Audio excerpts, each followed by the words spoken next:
denying how good of an album it is at all. That was a great cut, man, by the way. Oh my gosh, Day That Never Comes is one of, like, I prefer Day That Never Comes over One, actually. Again, I'm saying some pretty controversial stuff, and don't get me wrong, like, see, I'm a Metallica nerd. I've ranked every song. I have a full vision in my head of all 127 original Metallica songs ranked.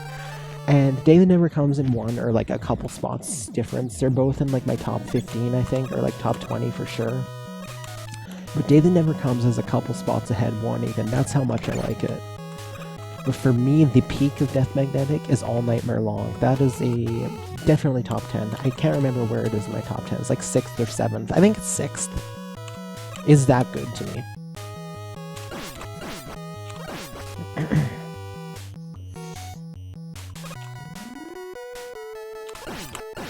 But Death Magnetic is just hit after hit. That Was Just Your Life kicks ass. The end of the line is underrated as heck. Eye of the Beholder, or not Eye of the Beholder, Broken, Beaten, Scarred. For some reason I always confuse those two, probably because they're both track 3s that come before like the big ballad song of the album sort of thing. But yeah, Broken, Beaten, Scarred is probably the weakest song on the album, but it's still very solid, very catchy. You got The Day That Never Comes, which is, again, absolute banger. Some of their best modern work, for sure. All Nightmare Long, absolute masterpiece. Cyanide was actually the first song I got into off that album. When it first came out, it was my favorite for a while. It was actually my favorite, like, when I was getting into Metallica as a youngster, it was, like, one of my absolute favorites for a time, even Cyanide. The bass on that was really good. Yeah, talking about music, I know, that happened last time, too. We're on pace for gold again, as long as the blimp doesn't mess me up. And then, what comes after Cyanide? I think Unforgiven 3 is the next one in the track list.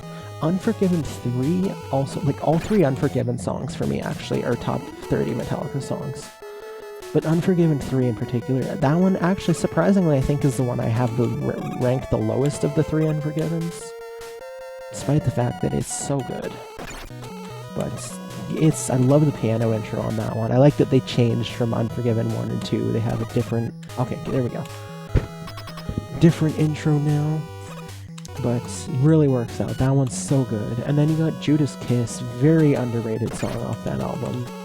Then you got Suicide and Redemption, their first instrumental since To Live Is To Die off of Justice.